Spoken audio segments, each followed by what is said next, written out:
வணக்கம் dear students and parents. NEET 2025 நேற்று முடிஞ்சிருச்சு. ஒரு பெரிய ஷாக் எல்லாத்துக்குமே. யாருமே இந்த மாதிரி ஒரு கொஸ்டின் பேப்பரை எக்ஸ்பெக்ட் பண்ணவே இல்லை. One of the toughest NEET paper ever. அதில் எந்த மாற்று கருத்துமே கிடையாது. முக்கியமாக ஃபிசிக்ஸ் ரொம்ப ரொம்ப டஃப்பாக இருக்குது அப்படின்னு எல்லோரும் ஃபீல் பண்ணியிருந்தாங்க. பட் இருந்தாலும் ஃபஸ்ட்டு நம்ம சப்ஜெக்ட் வைஸ் பேசிடுவோம். பயாலஜிலேருந்து ஆரம்பிப்போம். பயாலஜியே டஃப்பு தான் அப்படின்னு தான் நான் பர்டிகுலராக ஃபீல் பண்ணுறேன். எல்லோரும் ஈஸின்னு சொல்லுவாங்க. பட் பயாலஜி லென்த்தியாக இருந்துச்சு அப்படின்னாலே அது டஃப் தான். ஏன்னா நீங்கள் எல்லாருமே ஸ்டூடெண்ட்ஸ் எல்லாருமே most of the students 90% of the students வந்து they start with biology. So biology வந்து எப்போதுமே ஒரு நார்மலாக ஒரு லாஸ்ட் ஒரு 5 இயர்ஸ் பேப்பர்ஸை நீங்கள் எடுத்து பார்த்தீங்க அப்படின்னா ஒரு 40 மினிட்ஸு மேக்ஸிமம் 50 மினிட்ஸில் முடிச்சிடலாம்னு வச்சுக்கோங்களேன். ஸோ ஆவரேஜாக 45 மினிட்ஸில் பயாலஜி முடிச்சிடலாம். ஸோ பயாலஜி நீங்கள் எவ்வளோ சீக்கிரம் முடிக்கிறீங்களோ பொறுத்து தான் மற்ற சப்ஜெக்ட் நீங்கள் பண்ணுறது இருக்குது. இப்போ பயாலஜிக்கு உங்களுக்கு 1 ஹவருக்கு மேலே ஆயிடுச்சு அப்படின்னா அவ்வளோதான், முடிஞ்சு போச்சு. ஏன் சார் 1 ஹவருக்கு மேலே ஆச்சு அப்படின்னா, அந்த கொஸ்டின் பேப்பர் நீங்கள் அனலைஸ் பண்ணும்போது கிட்டத்தட்ட 25 to 30 கொஸ்டின்ஸ் வந்து ஸ்டேட்மெண்ட் பேஸ்ட் கொஸ்டின்ஸ். 25லேருந்து 30 கேள்வி வந்து அதை படித்து 4 ஸ்டேட்மெண்ட் இருக்கும், சிலதில் 5 ஸ்டேட்மெண்ட்ஸ் இருக்கும், சிலது அசெஷன் ரீசனிங்காக இருக்கும், சிலதில் 2 ஸ்டேட்மெண்ட் இருக்கும். ஸோ இந்த ஸ்டேட்மெண்ட் பேஸ்டு கொஸ்டின்ஸ் மட்டுமே கிட்டத்தட்ட ஒரு 32 கேள்வி இருந்திருக்குன்னு பார்த்துக்கோங்களேன். கிட்டத்தட்ட ஒன் தேர்ட் மொத்தம் 90 கொஸ்டின்ஸு. ஆல்ரெடி வந்து 20 மினிட்ஸ் போச்சு. முன்னாடி போன வருஷம் 3 hours 20 மினிட்ஸு. இந்த வருஷம் 3 மணி நேரம் தான். இதில் இந்த 90 கொஸ்டின்ஸில் 32 கொஸ்டின்ஸ் வந்து உங்களுக்கு ஸ்டேட்மெண்ட் பேஸ்ட் கொஸ்டின்ஸாக இருந்தால் எப்படி பயாலஜி முடிச்சுட்டு அடுத்ததுக்கு போவாங்க? நம்ம ஸ்டூடெண்ட்ஸ் எப்போதுமே அந்த ஒரு மைண்ட் செட்டு, பயாலஜி முடிச்சுட்டு தான் அடுத்த சப்ஜெக்ட் போவாங்க. 90% ஆஃப் த ஸ்டூடெண்ட்ஸ் அப்படி தான். ஸோ பயாலஜி முடிக்கிறதுக்கே டைம் ஆகிடுச்சு. எங்களுக்கு ஃபேக்கல்ட்டிக்கு டீச்சர்ஸ்க்கே அந்த பேப்பரை சால்வ் பண்ணுறதுக்கு வந்து டேக் டைம். ஸோ இப்போ ஒரு 30 கேள்வி ஸ்டேட்மெண்ட் பேஸ்ட் கொஸ்டின்ஸ் அப்படின்னா அவ்வளோதான், டன், முடிஞ்சிருச்சு. பயாலஜி லென்த்தினாலே டஃப்னு தான் அர்த்தம் என்னை பொறுத்த வரைக்கும். ஏன்னா because it consumes lot of time. So இதில் பார்த்தீங்க அப்படின்னா நம்ம என்சிஆர்டின்னு தான் சொல்லுவோம். பட் இதில் சில கொஸ்டின்ஸ் வந்து பார்த்திங்கன்னா ஓவர் த என்சிஆர்டி வந்திருக்கு. ட்வின்ஸை பற்றி ஒரு கொஸ்டின்ஸ் கேட்டிருக்காங்க. அது எப்படி யோசிச்சு ஆன்சர் பண்ணுறதுன்னு தெரியல. சிலது வந்து இன்சுலினை வந்து ஓரலாக எடுத்துக்கிட்டால் டைஜஷன் அதை பற்றி ஒரு கொஸ்டின் கேட்டிருக்காங்க. அதெல்லாம் அந்த நேரத்தில் வந்து ஸ்டூடெண்ட்ஸுக்கு வந்து டக்குன்னு இட்ஸ் உள்ளுக்குள்ளே தான் இருக்குது சப்ஜெக்ட், என்சிஆர்டிக்குள்ளே தான் இருக்குது. இன்சுலினை ஏன் ஓரல் எடுத்துக்கக்கூடாதுன்னா, இன்சுலின் வந்து ப்ரோட்டீனு நம்ம பாடியில் இருக்க இதில் ஸ்டமக்கில் இருக்கிற என்சைம்ஸ் வந்து அதை டைஜஸ்ட் பண்ணிடும், இன்டெஸ்டைனில் இருக்க என்சைம்ஸ் டைஜஸ்ட் பண்ணிடும். அதனால் இன்சுலின் உடஞ்சிரும் அப்படிங்கிறத அந்த நேரத்தில் யோசிச்சு சொல்லணும். இதில் பெரிய பாயிண்ட் என்னென்னா, டைஜஷனுங்கிற பாடத்தை எடுத்துட்டாங்க. இப்போ டைஜஷனுங்கிற ஒரு பாடம் இருந்துச்சு அப்படின்னா டக்குனுக்கு உனக்கு மைண்டில் வரும். ஸோ இதை ரிலேட் பண்ணி அவனால் ஆன்சர் பண்ண முடியும். பட் புது என்சிஆர்டியில் வந்து பார்த்திங்க அப்படின்னா டைஜஷனுங்கிற பாடம் கிடையாது. ஸோ டக்குன்னு எப்படி அவனால் ரிலேட் பண்ணி பண்ணணும் அப்படிங்கிறது அவனுக்கு. ஏன்னா இது வரைக்கும் லாஸ்ட் 5 இயர்ஸ் அந்த மாதிரி ப்ராக்டிஸில் இல்லை. லாஸ்ட் 5 இயர்ஸ் அந்த மாதிரி கொஸ்டின்ஸ்லாம் எதுவுமே கிடையாது. முக்கியமாக கோவிட்க்கு அப்புறம் பார்த்திங்க அப்படின்னா நீட் வந்து ரொம்ப ஈஸியாக இருந்தது. அதுவும் போன வருஷம் பார்த்திங்கன்னா 720 அத்தனை பேர் வாங்கியிருந்தாங்க. ஸோ அப்படி ஈஸியாக ஒரு பேட்டர்னை வச்சுட்டு இப்போ திடீர்னு வந்து ஒரு பெரிய யூட்டர்ன் வந்து என்ட்ரி எடுத்திருக்காங்க. இட்ஸ் பிக் என்ன சொல்கிறது, ஒரு ஷாக்கு தான் எல்லாத்துக்குமே. மினரல் நியூட்ரிஷன்லேருந்து ஒரு கொஸ்டின் கேட்டிருக்காங்க. Mineral nutrition deleted portion. So இந்த மாதிரி பயாலஜிலேயே ஒரு 3-4 கேள்வி வந்து பார்த்திங்கன்னா ஒரு என்ன சொல்கிறது, நான் என்சிஆர்டி, ஓவர் த என்சிஆர்டி, இல்லை என்சிஆர்டி அப்ளை பண்ணுற மாதிரி இருக்குதுன்னு வச்சுக்கலாம். ஃபஸ்ட்டு இன்ட்ரொடக்ஷன் பேஜ்லேருந்து ஒரு கொஸ்டின் கேட்டிருக்காங்க. என்ன பண்ணுறது? ஸோ அதனால் பயாலஜியில் 360 சாத்தியம் இல்லை. 360 out of 360 வாங்கிறதுக்கு ரொம்ப சான்ஸே இல்லை. ஸோ ஒரு ஆவரேஜ் ஒரு டாப்பர் வந்து ஒரு நல்ல சூப்பராக ப்ரிப்பேர் பண்ணியிருக்கான் அப்படின்னா, என்சிஆர்டியில் தரவாக இருக்கான் அந்த பையனே வந்து ஒரு 75லேருந்து 80 கேள்வி தான் ரைட் வாங்க முடியும். ஸோ ஆன் ஆவரேஜ் ஒரு 300 to 320 தான் உங்களுக்கு பயாலஜிலே ஸ்கோர் பண்ண முடியும் 1.25 மணி நேரம் ஸ்பெண்ட் பண்ணி. தென் அதுக்கப்புறம் கெமிஸ்ட்ரிக்கு வந்தான் அப்படின்னா, கெமிஸ்ட்ரி பேப்பர்ஸ் பற்றி என்ன சொல்கிறாங்க?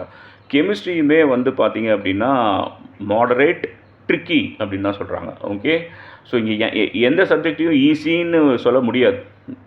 பயாலஜி ஈஸின்னு சொன்னாலும் பயாலஜி நான் ஈஸின்னு அக்செப்ட் பண்ணிக்க மாட்டேன். Because it's time consuming. 1.25 மணி நேரம் எடுத்துருது. 1.25 மணி நேரம் எடுத்து நீங்கள் 300 மார்க் 320 மார்க் வாங்குறதுங்கிறது இட்ஸ் நாட் ஈஸி. அது வந்து ஈஸி பேப்பர் கிடையாது, அது டஃப்பான பேப்பர் தான் அது. ஸோ பயாலஜியும் டஃப்பு, கெமிஸ்ட்ரி பார்த்திங்க அப்படின்னா மாடரேட் ட்ரிக்கி. ஸோ அதுலேயுமே நிறைய கன்ஃபியூஷன்ஸு, அதுவுமே டைம் கன்சியூமிங்காக இருக்குது அப்படின்னு சொல்லியிருந்தாங்க. ஸோ கெமிஸ்ட்ரியுமே மாடரேட் ட்ரிக்கி. ஃபிசிக்ஸ் கேட்கவே வேணாம். நீங்கள் 1 hour 1.25 மணி நேரம் பயாலஜி முடிச்சுட்டு 1 மணி நேரம் கெமிஸ்ட்ரி முடிச்சுட்டு நீங்கள் வரும்போது 45 மினிட்ஸ் ஃபிசிக்ஸ். இதில் இந்த 45 மினிட்ஸ் முழுசாக கிடச்சின்னா இதில் பெரிய தொல்லை என்ன அப்படின்னா, அது தொல்லை தான் அது. Invigilators are teachers, invigilators are professors, invigilators are educators. So அவங்க வந்து இப்படி எக்ஸாம் ஹாலில் பிஹேவ் பண்ணுறது ரொம்ப ரொம்ப ரொம்ப ரொம்ப ரொம்ப கஷ்டமாக இருக்குது. மெனி சென்டர்ஸில் அவங்கள ஸ்டூடெண்ட்ஸை ஹியூமிலியேட் பண்ணி அவங்கள வந்து இல் ட்ரீட் பண்ணி டைம் அவங்கள போட்டு இங்கே சைன் அப் போடு, அங்கே சைன் அப் போடு, இங்கே தம்பு இம்ப்ரெஷனை வை, இந்த ஃபோட்டோவை கொடு, அந்த ஃபோட்டோவை கொடு, நீ எந்திரிச்சு வா. ஸோ எனக்கு புரியல. குழந்தைங்க வந்து பாவம் 1 வருஷம் 2 வருஷம் உட்காந்து படித்து ஒரு இந்தியாவிலேயே இருக்கிற ஒரு ப்ரீமியர் எக்ஸாம்ஸ் நமக்கு தெரிய வேணாமா? நம்ம எவ்வளோ காம்படிட்டிவ் எக்ஸாம் எழுதியிருக்கோம். As a teachers we should know. Competitive exams எழுதியிருக்கோம். நம்மளை இன்னொருத்தர் ஒரு இடத்துக்கு எக்ஸாம் எழுத போகும்போது நம்மளை கேவலமாக ட்ரீட் பண்ணால் நமக்கு எவ்வளோ கோவம் வரும்.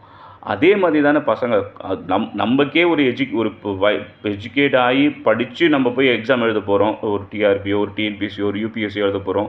அப்போ நம்மளை ஹியூமிலியேட் பண்ணால் நமக்கு எவ்வளோ கோவம் வருது. அந்த குழந்தைங்க அதுங்களை பார்த்து பத்திரமா ஹேண்டில் பண்ண தெரியாது. ஒரு இன்விஜிலேட்டருக்கு ஒரு 20 ஸ்டூடெண்ட்ஸ் தான் கொடுப்பாங்க. அவங்கக்கிட்ட அந்த கொஸ்டின் பேப்பரை கொடுத்து OMR கொடுத்து ஒரு கையெழுத்து வாங்கி அவங்கள பக்குவமாக ட்ரீட் பண்ண தெரியாது. சாரி, ஆக்சுவலாக இது ரொம்ப ரொம்ப கஷ்டமாக இருக்குது. ஆக்சுவலாக வந்து இந்த வீடியோவை ஷேர் பண்ணுங்கள். இது somehow it should reach the NTA. So இந்த அட்டெண்டன்ஸ் ஷீட்ஸுக்கு வந்து கையெழுத்து வாங்குறதுக்கு ஒரு தனி விண்டோ கொடுக்கணும். ஒரு 10 மினிட்ஸ் 15 மினிட்ஸ் கொடுத்துருக்கலாம். அதே அந்த 3 hours 20 மினிட்ஸ் கொடுத்து இந்த 20 மினிட்ஸில் இந்த ப்ராசஸ்லாம் பண்ணி முடிச்சிடுங்க. கொஸ்டின் பேப்பரை ஓப்பன் பண்ணுறதுக்கு முன்னாடி இந்த எல்லா வேலையும் அதான் 1:30க்கு டோரை சாத்தியாச்சு. 1:30க்கு அப்புறம் எவனும் வரமாட்டான்ல. அப்போ நீங்கள் அந்த டைமில் வந்து எல்லாத்தையுமே வந்து நீங்கள் இருக்காங்களா, அவங்களுடைய ஹால் டிக்கெட்டை செக் பண்ணி, அட்மிட் கார்டை செக் பண்ணி, ஃபோட்டோவை செக் பண்ணி, அட்டெண்டன்ஸில் கையெழுத்து வாங்கி இதை பண்ண முடியாது அந்த ஒரு 20 மினிட்ஸில். சார் எக்ஸாம் 3 hours வந்து சால்வ் பண்ணுறதுக்கு மட்டும்தான் அந்த எக்ஸாம். அந்த 3 hours ஆல்ரெடி 180 கொஸ்டின்ஸு 180 மினிட்ஸு. இங்கே என்னன்னா பேப்பர் அவ்வளோ டஃப்பாக இருக்குது. இந்த நேரத்தில் அங்கேயும் எவ்வளோ ஸ்டூடெண்ட்ஸ் தெரியுமா? இது வந்து வருஷம் நடக்குது. இது எப்படியாவது NTA காதுக்குள்ளே போய் பேரண்ட்ஸ் வந்து ஜஸ்ட் ஒரு மெயில் அனுப்புங்க. பாதிக்கப்பட்டிருங்க எல்லாருமே as a common man we can represent. மக்களுக்காக தான் எல்லாமே இருக்குது. நீங்கள் எல்லாமே மெயில் அனுப்பலாம். மெயில் அனுப்பி இந்த மாதிரி வந்து நீட்டில் வந்து இன்றைக்கி ஒரு நாள் நம்ம உட்காந்து அழுதுட்டு போயிடுவோம். தென் அதுக்கப்புறம் திரும்ப அடுத்த வருஷம் இது நடக்கும். ஏன் இது வருஷம் நடக்கணும்? ஸோ இன்றைக்கே இந்த ஸ்டெப் எடுத்து NTAக்கு ஒரு மெயில் அனுப்புங்க. அஃபிஷியல் இமெயில் ஐடிக்கு ஒரு அனுப்புங்க. இந்த மாதிரி இந்த கிளரிக்கல் ஒர்க் பண்ணுறதுக்கு ஒரு 15 மினிட்ஸ் விண்டோ கொடுக்கலாம். தப்பே கிடையாது. போர்டு எக்ஸாமில் வந்து கொஸ்டின் பேப்பரை படிக்கிறதுக்கு ஒரு 15 மினிட்ஸ் கொடுக்குறாங்க இல்லையா? அந்த மாதிரி இந்த அட்டெண்டன்ஸ் ஷீட்ஸை வாங்குறதுக்கு, இந்த கையெழுத்து போடுறதுக்கு, தம்பு இம்ப்ரெஷன் வைக்கிறதுக்கு, ஃபோட்டோ வாங்குறதுக்கு இதுக்கு ஒரு 15 மினிட்ஸ் கொடுக்கலாம் இல்லையா? ஸோ அந்த மிச்சம் டைம் உங்களுக்கு சேவ் ஆகும் இல்லையா? 45 மினிட்ஸ் தான் ஃபிசிக்ஸுக்கு இருக்குது. ஏன்னா பயாலஜி முடிச்சுட்டு கெமிஸ்ட்ரி வராங்க. So biology time consuming. என்ன பண்ணுறது? ஃபிசிக்ஸ் 45 மினிட்ஸில் என்ன பண்ண முடியும் சொல்லுங்கள் பார்ப்போம். JEE அட்வான்ஸில் கேட்குற கேள்வியெல்லாம் கேட்டு வச்சுருக்காங்களாம் நீட்டில். ஆக்சுவலாக நாங்கள் நிறையா வெப்சைட்டை நீங்கள் பாருங்கள், யூடியூப்பில் பாருங்கள். நிறைய அகாடமிஸ் வந்து அவங்க கொஸ்டின் பேப்பரை சால்வ் பண்ணும்போது த ஃபேக்கல்ட்டிஸ், டீச்சர்ஸ், எஜுகேட்டர்ஸ் என்ன ஃபீல் பண்ணுறாங்க? ஃபிசிக்ஸ் டீச்சர்ஸு இந்த கொஸ்டின்ஸ்லாம் JEE அட்வான்ஸில் கேட்க வேண்டிய கேள்வி, அதை போய் நீட்டில் கேட்டு வச்சுருக்கிறாங்க. அதான் இது பெரிய யூடர்ன் NTA எடுத்திருக்காங்க. ஸோ கிட்டத்தட்ட 20 to 25 கொஸ்டின்ஸ் வந்து டஃப் அப்படின்னு சொல்லியிருக்காங்க. ஒரு 700 மார்க் எடுக்கிற பையன் வந்து ஒரு 20 ஃபிசிக்ஸ் கொஸ்டின்ஸாக விட்டுட்டு வந்துடுறான். மார்க் டெஸ்ட்டில் ஒரு 700 கொஸ்டின்ஸ் 700 மார்க்ஸ் வாங்குகிற ஒரு ஸ்டூடெண்ட்டு, ஒரு பையன், ஒரு பொண்ணு வந்து இங்கே அவங்களால ஒரு 20 கொஸ்டின்ஸை அட்டன் பண்ணுறதுக்கு டைமே இல்லை. ஸோ அந்தளவுக்கு பேப்பர் வந்து லென்த்தியாகவும் டைம் கன்சியூமிங்காகவும் இருக்குது. எஸ், டஃப்பாக இருக்கிறது ஸ்டாண்டர்டாக இருக்கிறதுன்னு சொல்லலாம். ஸ்டாண்டர்டைஸ் பண்ணியிருக்காங்க. ஏன்னா போன வருஷம் எல்லாருமே 720 வாங்கியிருக்காங்க. ஸோ அதெல்லாம் குறைக்கிறதுக்கு அவங்க ஸ்டாண்டர்டைஸ் பண்ணியிருக்காங்க. பட் அதை நம்ம அக்செப்ட் இது. ஸோ வந்து அவ்வளோ டஃப் அப்படின்னு ஃபீல் பண்ணியிருக்காங்க. JEE அட்வான்ஸில் கேட்குற கொஸ்டின்ஸில் அதில் நீட்டில் கேட்டிருக்கோம். இதில் வந்து தப்பு ரைட்டுலாம் சொல்கிறதுக்கு இல்லை, சொல்கிறேன். இந்த பேப்பரோட லெவல் இவ்வளோ இருக்குது. போன வருஷம் 700 வந்து ஒரு பெரிய மார்க்குனா இந்த வருஷம் 600 மார்க் பெரிய மார்க். இது வந்து புதுசு கிடையாது. ஒரு 4 வருஷத்துக்கு முன்னாடி 600 மார்க் வாங்குறது பெரிய விஷயம். ஸோ அதை திருப்பி கொண்டு வராங்க, அந்த ட்ரெண்டை திருப்பி கொண்டு வராங்க. ஸோ இதை நம்ம அக்செப்ட் பண்ணி தான் ஆகணும். 600 is a big mark. 500 above it's a decent mark. 480, 500, 550 it's a decent mark. So ஏன்னா பிகாஸ் அதான் சொல்லலை, ஒரு 20 கேள்வி என்னால் அட்டனே பண்ண முடியல அப்படின்னா ஸ்டேட்டாகவே 80 மார்க்ஸ் போயிடுச்சு இல்லையா? ஸோ அப்போ என்ன பண்ண முடியும்? பிகாஸ் அந்த டைம் அந்த பேப்பர் ஒரு சப்ஜெக்ட் கூட ஈஸி கிடையாது. எல்லாமே வந்து டஃப். ஃபிசிக்ஸும் பயாலஜியும் டஃப் தான். பயாலஜி டஃப்னு நீங்கள் எப்படி சார் சொல்லலாம்? ஈஸி தானே சார், NCERT பேஸ்டு தானே சார் கேட்டிருக்காங்க. ஒரு 4-5 கொஸ்டின் தானே சார் அவுட் ஆஃப் NCERT, நான் NCERT கேட்டிருக்காங்க. நான் திரும்ப சொல்கிறேன், பயாலஜி டஃப் நான் ஏன் சொல்கிறேன் அப்படின்னா because of statement based questions. So அது 1/3 ஸ்டேட்மெண்ட் பேஸ்ட் கொஸ்டின்ஸ் அதை முடிச்சுட்டு வரத்துக்குள்ளே அவங்களுக்கு கெமிஸ்ட்ரிலையும் டைம் இருக்காது, ஃபிசிக்ஸ்லேயும் டைம் இருக்காது. ஏற்கனவே ஃபிசிக்ஸ் வந்து நமக்கு புளியங்கொம்பு. இப்போ இந்த ஒரு ஷார்ட் டைமில் அது கொஸ்டின்ஸோட லெவல் போன வருஷம் 40 கேள்வி ஃபிசிக்ஸில் ஈஸி. போன வருஷம் நீங்கள் 2024 எடுத்து பாருங்கள், 40 கொஸ்டின்ஸ் ஆர் ஈஸி. ஆனால் இந்த வருஷம் அப்படியே உல்ட்டா ஒரு 15லேருந்து 20 கேள்வி தான் அட்டெண்டே பண்ண முடியுது. So totally different scenario. அப்போ போன வருஷம் சில பேர் மார்க் எடுத்திருப்பாங்க, சீட்டு கிடச்சிருக்காது, அது அதிகமாக இருக்கும். இந்த வருஷம் மார்க் கம்மியாக இருப்பாங்க. அதை வச்சு நம்ம இதை ஜட்ஜ் பண்ணக்கூடாது. போன வருஷம் சினாரியோ வேறு, பேப்பர் லெவல் வேறு, இந்த வருஷம் வேறு. இந்த வருஷம் it's a new start. NDA வந்து புதுசாக ஸ்டார்ட் பண்ணியிருக்காங்க நீட்டை பற்றி.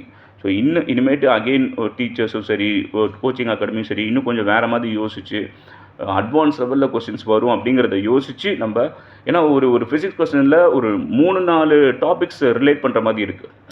ஒரு ஃபிசிக்ஸ் டீச்சருக்கு இதை எலக்ட்ரோமேக்னெட்டிக் இண்டக்ஷன்லேருந்து கேட்டிருக்காங்கன்னு சொல்கிறதா, இல்லை இதை வந்து ஆப்டிக்ஸ்லேருந்து கேட்டிருக்காங்கன்னு சொல்கிறதானே தெரியல. ஏன்னா 3 கான்செப்டும் அதில் இன்வால்வ் ஆகிருக்கு. ஆல் ஓவர் இந்தியா இதுதான் scenario, not only in Tamil Nadu, all over India தான் scenario. The cut off will reduce drastically. போன வருஷம் 80 மார்க் அதிகமாச்சு இல்லையா, 80 மார்க் 100 மார்க் அதிகமாச்சு. இந்த வருஷம் குறையறதுக்கு நிறைய வாய்ப்புகள் இருக்குது, ரொம்ப குறையறதுக்கு வாய்ப்புகள் இருக்குது. அதனால் யாரும் பயப்படாதீங்க, யாரும் பயப்படாமல் தைரியமாக இருங்க. கட் ஆஃப் கண்டிப்பாக குறையும். இதில் எது நல்ல மார்க்குன்னு சொல்ல முடியாது. 2019 என்ன சினாரியோ இருந்துச்சோ, 18-19 ஒரு 5 இயர்ஸ் பிஃபோர் என்ன சினாரியோ இருந்துச்சோ அந்த சினாரியோ தான் இப்போ திரும்ப அந்த இடத்துக்கு தான் வந்து நிற்கிறோம். நம்ம போன வருஷம் மார்க்கை வச்சு கம்பேர் பண்ணி நீங்கள் மன உளைச்சலுக்கு ஆளாகாதீங்க. முக்கியமாக students, parents don't get in to the stress ஆகாதீங்க. வில் சி இந்த பேப்பர்ஸ் வந்து ஏன்னா பிகாஸ் எல்லாத்தையும் அனலைஸ் பண்ணிட்டு தான் நம்ம வந்து சொல்கிறோம். எங்கள் சைட்லேருந்து அனலைஸ் பண்ணிவிட்டு நிறைய பார்க்குறோம், நிறைய ஸ்டூடெண்ட்ஸோட ஃபீட்பேக்கு, அப்புறம் ஆல் ஓவர் இந்தியா என்ன சினாரியோ, ஆல் ஓவர் பெரிய கோச்சிங் சென்டர்ஸ் என்ன சொல்கிறாங்க, அது எல்லாத்தையும் அனலைஸ் பண்ணிட்டு தான் இந்த விஷயத்தை நான் வந்து உங்ககிட்ட ஷேர் பண்ணிக்கிறேன். ஸோ நல்ல just what ever you how did this best, அது வந்து நல்லதுன்னு நினச்சிக்கோங்க, நல்லா தான் பண்ணியிருக்கீங்கன்னு நினச்சிக்கோங்க. இந்த மார்க்குக்கு சீட்டு கிடைக்குமா? கண்டிப்பாக கிடைக்கிறதுக்கு வாய்ப்பு. நல்ல மார்க்கு எல்லாத்தையும் சொல்லலை. போன வருஷம் 2019 நீங்கள் சினாரியோ எடுத்து பாருங்கள்.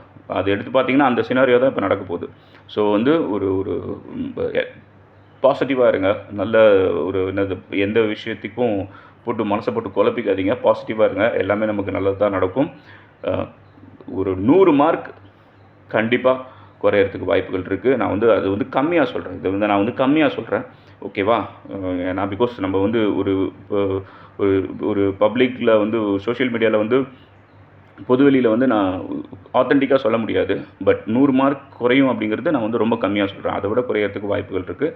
ஸோ அதனால் ஜஸ்ட் உங்கள் வேலை முடிஞ்சிருச்சு. Be strong, be positive, everything will be good. All the very best. Thank you.